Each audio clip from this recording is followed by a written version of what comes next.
Estebanzia, taolecite d'or.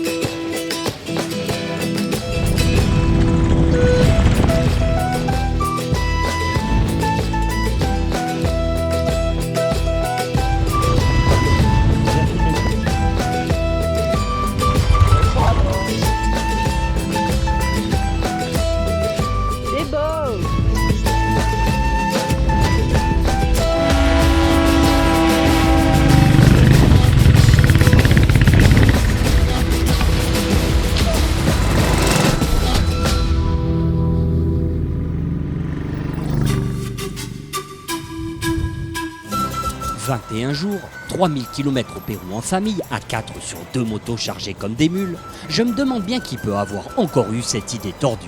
La première consultation psychiatrique a eu lieu à Arequipa et a été menée par les docteurs Josh et Florian de l'agence de voyage Vintage Ride, tous deux venus me conseiller sur ce superbe parcours péruvien qu'ils viennent de mettre sur pied. C'est super beau parce que tu passes à Abramalaga à 4003 quelque chose. Ouais. Une petite nanette, mamie là-bas, tu vas dans sa petite maison, elle te donne du thé au matin de coca, et des couches-tons qui sont autour de elle, voilà, et c'est sauvage. Mais la route pour monter, c'est beau, il y a personne.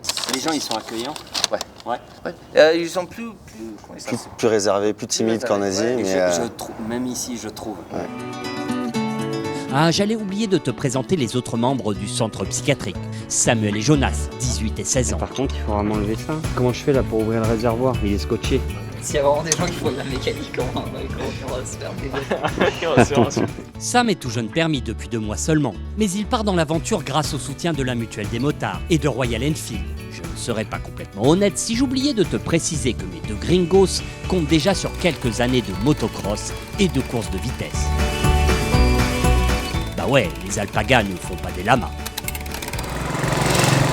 Et puis il y a Marie, my love. 24 ans de vie commune, beaucoup de voyages aux 4 coins du monde, à moto ou dans notre combi Volkswagen. Des vacances de manouche, comme j'aime bien les appeler.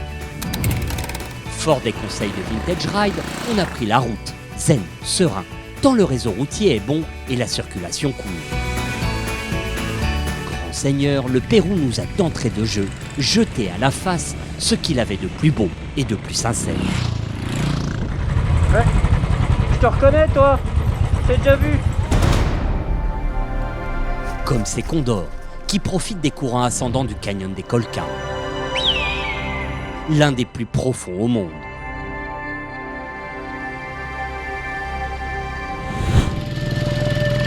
Nous goûtons également nos premières pistes faciles, peu piégeuses, et de petits passages à gué qui te donnent l'impression d'être Indiana Jones. Mais aussi cet étonnant geyser, en provenance directe d'un magma chauffé à 5000 degrés, te rappelant au passage que la Terre est ici bien vivante. Et puis là, au détour d'un virage, un énorme panache de fumée blanche. Sabancay. ¿Se llama cómo? Sabancay. ¿Y ocurre muchas veces al día? Sí, estará humeando ahorita, humeando, ¿no? Todo el año ya. Todo el año. Tiembla el pueblo. ¿Lo siente? Sí, hay veces tiembla el pueblo. ¡Wow! Sí. ¿Y no le da miedo? Sí, da miedo. Pero aquí vamos a hacer, vivimos acá. Acá era bonito, ahora con el volcán lo ha malogrado toda la bajada. Su raíz viene así. Ah. Porque el pueblo de allá está bien, el pueblo de allá está bien. ¿Un día tendrán que irse vosotros? Sí, muchas veces ha dicho que nos vayamos ya de acá. ¿Sí? Muchas veces ya. A lo menos los viejitos ya, no ya. Acá hemos nacido, acá vamos a morir. Ya, suerte, caballero, suerte. Muchas gracias, muchas gracias. Ya, gracias. Ils sont super gentils. Bon, comme nous on n'était pas nés là, on n'a pas vraiment attendu qu'on nous demande de partir. On s'est courageusement carapaté. Là tu te dis que le Pérou c'est facile, le Club Med. Mais attends que je te raconte nos vrais débuts. Tout d'abord il y a les pistes, qui ont une fâcheuse tendance à desserrer la boulonnerie de nos motos. On est à 4800 mètres, qu'elle est en train de vomir. Elle veut pas de manger de feuilles de coca et la moto elle est en panne. Et bah la moto elle a plus de jus, elle veut pas redémarrer.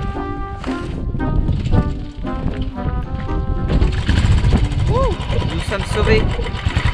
Faut pas lui toucher le démarreur. Le démarreur, il a mis en cours, je sais pas pourquoi. Ensuite, il y a le soroche. Ça va? Le soroche, c'est le mal des montagnes. Ça va super bien.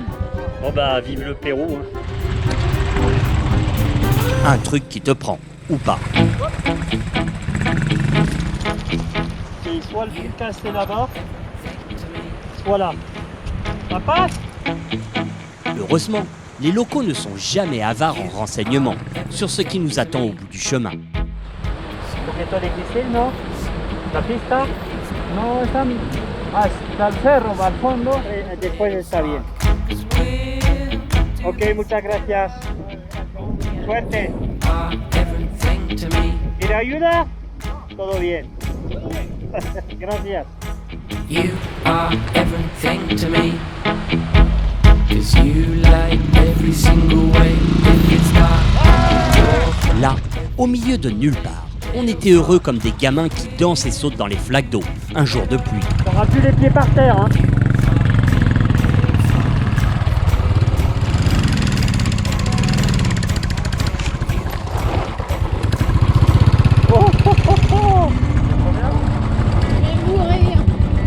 Bah on en a une qui dit je vais mourir et l'autre qui dit c'est trop bien. Là c'est qu'une question d'appréciation. Enfin, sauf si t'as le fameux soroche.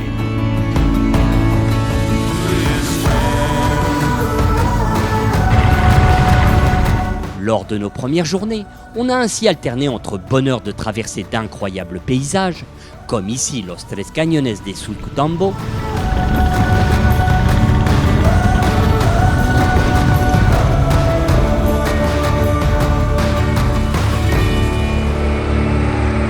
entre la consommation forcée et forcenée de feuilles de coca, Et du coca pour permettre la Tu prends, tu mâches.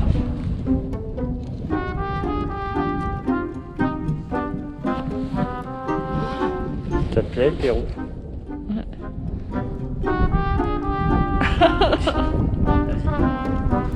Non, mais non, mais ça se mange. Je vais vomir. Mais non, tu vas pas vomir. On a pas l'impression d'être dans la mare. Je sais pas si c'est bon. On dirait du thé que tu mastiques et qui s'en va en charpie dans ta bouche. et enfin avec le bonheur de faire un peu de mécanique, dû depuis le début à une bête cause de batterie desserrée. Explique-nous la situation. Et là c'est vraiment la merde, la moto elle a coupé et puis il n'y a plus de la batterie elle était pas serrée je crois donc. Mécanicien? Ah bah dis donc, c'est la journée hein.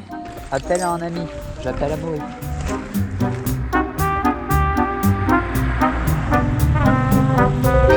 Et ce jusqu'à ce que nous prenions enfin nos repères.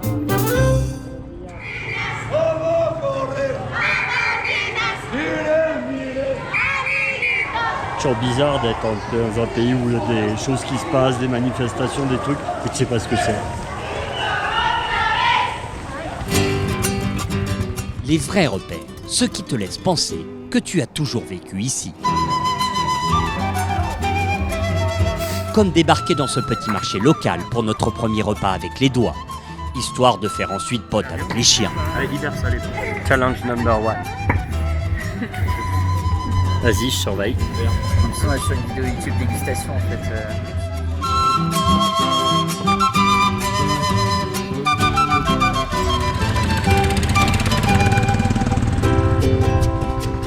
Ou encore faire le plein d'essence dans des stations plus qu'improbables. Gasolina 90. Si, por favor. Sí. Para las dos motos.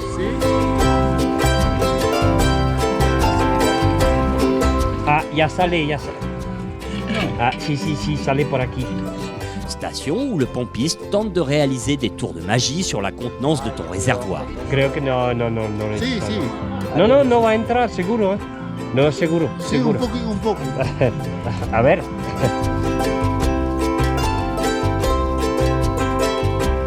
Bon, comme ça n'a pas débordé du tout, le mec en a quand même profité pour essuyer mon réservoir. Sans aucun doute pour ôter cette saloperie de poussière accumulée sur la piste. Distinguer lama ou alpaga n'a désormais plus de secret pour nous.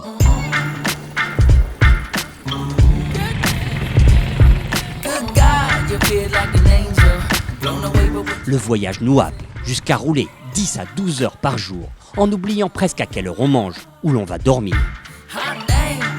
Petit détour par les ruines de Moret, ancien centre de recherche agricole Inca, né voilà 900 ans. Magie.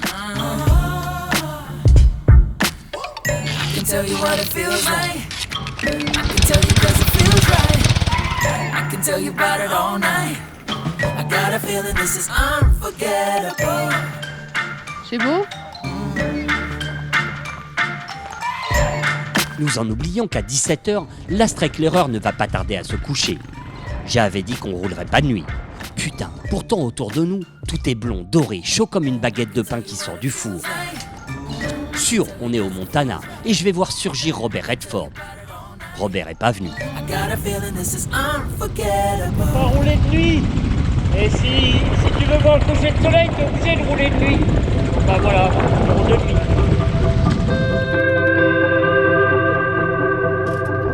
Pas grave, sur une piste aux profondes ornières, nous avons ralenti de rythme pour plonger dans le noir.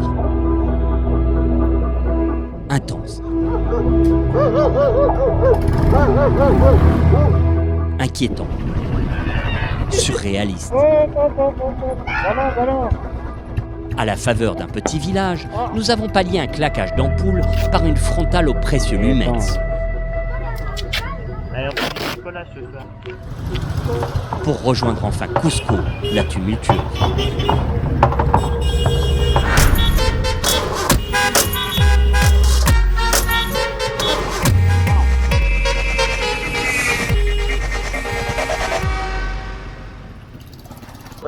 On y va? Allez, à l'hôtel. Pourquoi faire? On dort dehors ce soir. Non. C'est l'habitant alors. J'ai la SDF. Je crois qu'on est dans le marché, non? À peine.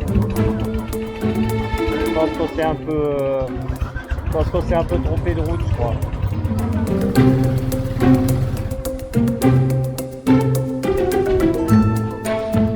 Et nous aider, Joe? 21h, fin de journée.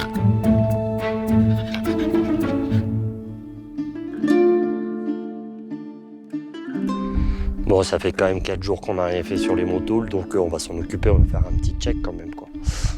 Je t'emmène.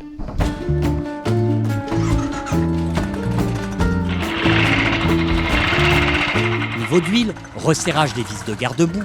Pour le reste, la bête semble increvable.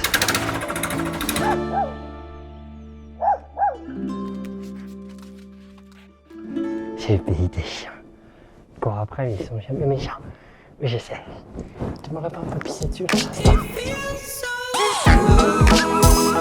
Doté d'une architecture sublime, Cusco ne nous a pas retenu plus que ça. Trop de monde.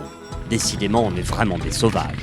Nous sommes repartis direct sur une piste, toujours et forcément accrochée à flanc de montagne. Laquelle nous a menés aux salines de Maras. 3600 bassins de sel, suspendus en terrasse, le tout produisant 180 tonnes de sel par an, ramassés à la main.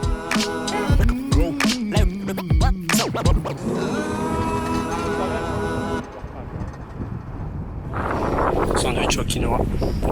Veux-tu des petits légumes, Lolo? Il y a des graines et tu veux pas des petits légumes. Papa, Je le perds. Démerdez-vous, hein. C'est à ce moment-là que le voyage est parti en couille. Mais non, c'est pas parti en cacahuète. Bien au contraire. Facile, accessible, le Pérou te remplit de joie. Avec ses paysages alternant entre déserts, forêt amazonienne, d'eucalyptus, son altiplano, deuxième plus haute région habitée au monde. Bref, on se sentait super bien. Je pense même que les feuilles de coca commençaient à produire d'inattendus effets. Maman va vous chanter et interpréter les mystérieuses cités d'or. Enfant du soleil, tu parcours la terre. Non, alors j'arrête tout de suite parce que si j'ai... Non, alors... Oh, t'es pas gentil. Voilà, c'est la vidéo de la honte. Malaise TV. Non, mais tu stops. Enfant du soleil, tu parcours la terre, le ciel. Cherche ton chemin, c'est ta vie, c'est ton destin. Ah, et Estebanzia, Tao les cités d'or. Bon, j'avoue, The Voice, même sous Coca, c'est pas pour demain. Alors on s'est rabattu sur le culturel.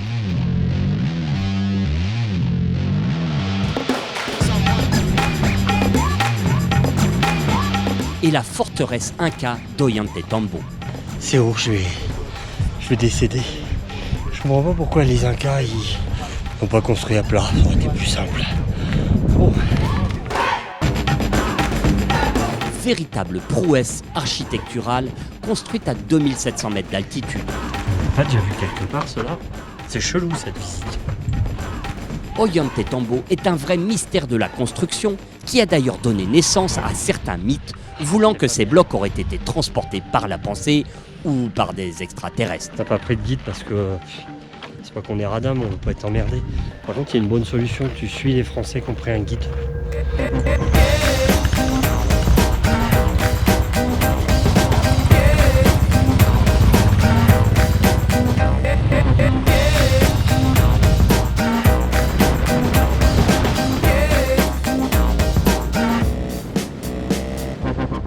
On a également visité les étonnants pétroglyphes de Toro Muerto, l'un des plus grands sites de gravure rupestre au monde. Vas-y, dab.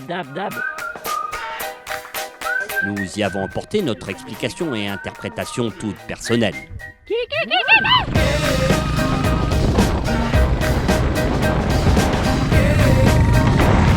Après de profonds et philosophiques échanges avec la population locale, nous avons filé vers le Graal absolu de ce voyage. J'ai nommé The Machu Picchu.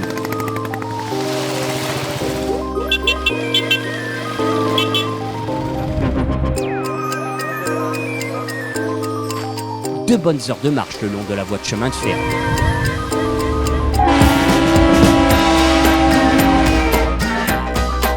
Pour débarquer à la surpeuplée ville d'Aguascalientes.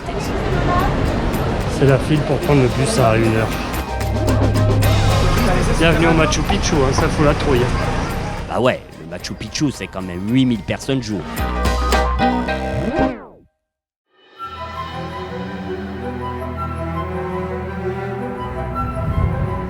Pourtant, je dois avouer qu'une fois passées les portes d'entrée, la magie opère. Improbable cité perchée, habitée par tout au plus 500 types brillants. Architectes, ingénieurs, qui avaient décidé de construire un truc là où personne d'autre n'aurait jamais eu idée de le faire. Nous sommes ressortis groggy pour rejoindre Aguascalientes, qui avec la nuit tombée avait pris des airs de Far West. Une voie de chemin de fer qui coupe la ville en deux, des centaines d'ouvriers qui rentrent chez eux, casque à la main, l'air fourbu, comme sortis d'une mine, improbable.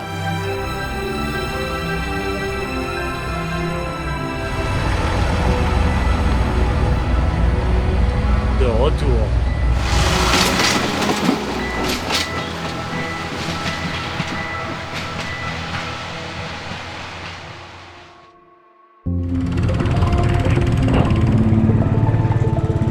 Voilà déjà une bonne petite dizaine de jours que nous sommes partis. Les habitudes s'installent avec toujours la soif de découvrir, mais peut-être et aussi un peu de fatigue.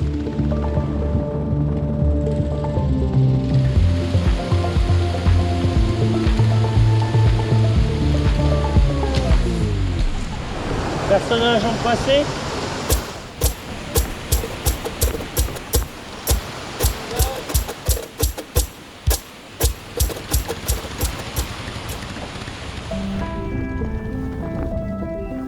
Pour marquer une pause, nous décidons de prendre la direction du lac Titicaca. Plus haut lac navigable, berceau du peuple inca.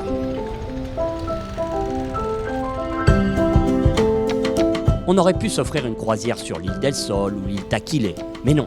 Cette fois, on avait vraiment décidé de ne rien faire, de profiter de la vie et du temps qui s'écoule, du quinoa que l'on égrène, le plus simplement du monde possible, au petit village de Yachon.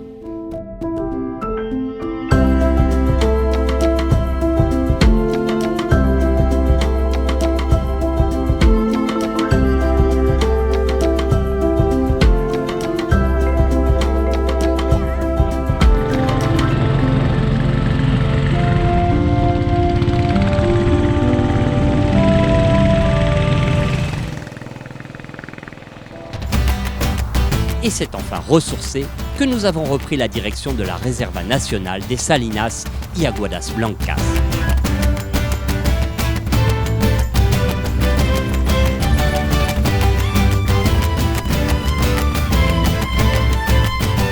Après ce repos, nous avions la prétention d'emprunter une piste sablonneuse du Dakar, serpentant entre d'impressionnants tourbillons de poussière,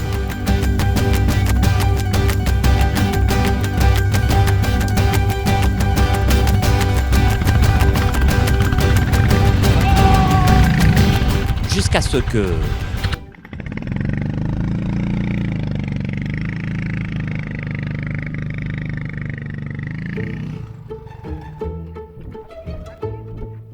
On a cogné juste là.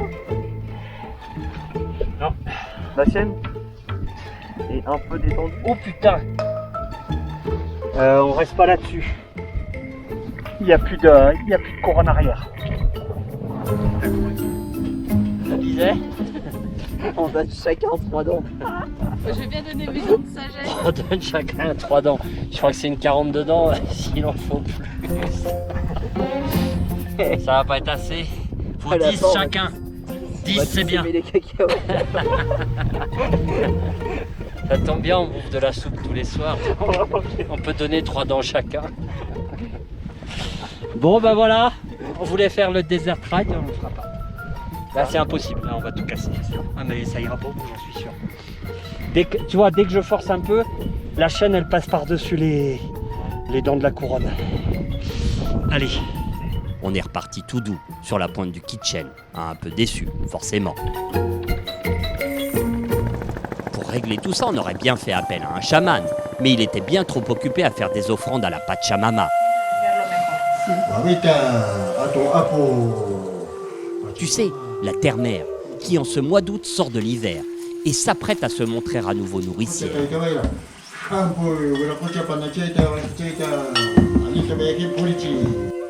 Des traditions quechua, toujours très profondément ancrées dans les campagnes péruviennes. Bon bah voilà, comme convenu hier, pour éviter ça et puis obtenir ça, bah, on a donné chacun 3 dents.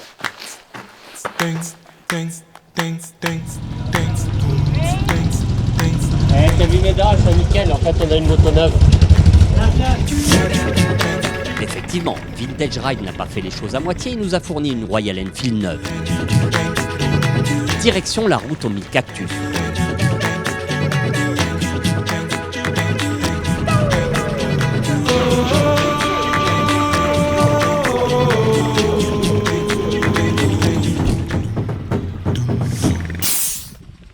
Qui dit moto neuve dit emmer nouveau. Bon, bah let's go.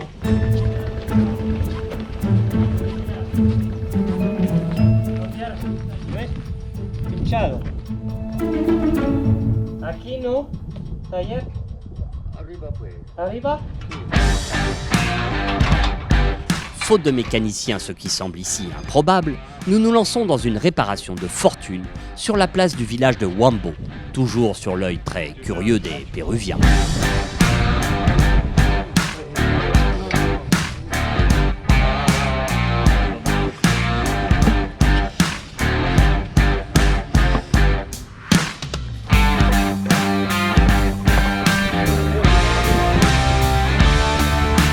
Un qui travaille, un qui regarde. Non, je vais retirer celle-là. Un ultime check, sous l'œil avisé et approbateur de la police, et nous filons nous sustenter au marché local. Voyons bien.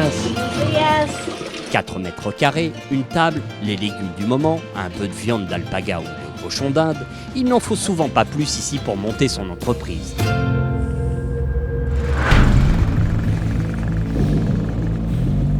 « 19e jour de ce voyage, nous entamons notre ultime morceau de bravoure.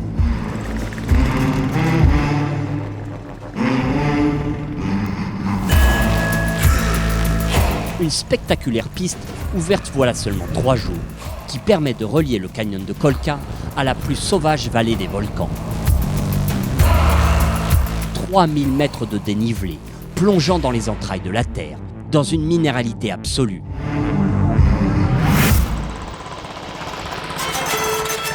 Des endroits comme ça, je pourrais encore t'en montrer des dizaines, comme les chutes de Chanquillet, à côté d'Andagua.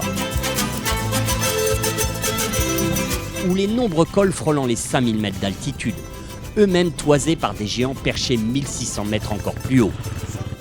Je pourrais te parler du froid au petit matin. Frío? Estamos acostumbrados. Non, no puede ser. On se pèle, c'est congelé partout et il est en tongs. Il dit qu'il a l'habitude, qu'il fait pas froid. Je pensais que c'était pas bien de marcher, ça donne envie de vomir.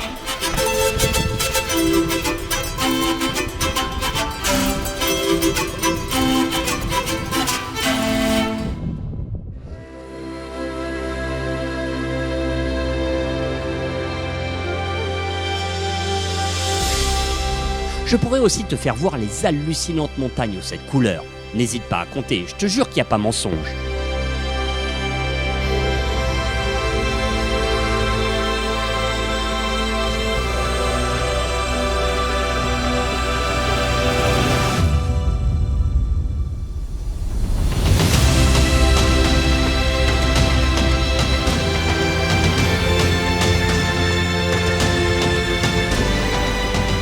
Mais je préfère te dire que le Pérou, avant tout, ça se visite, ça s'explore.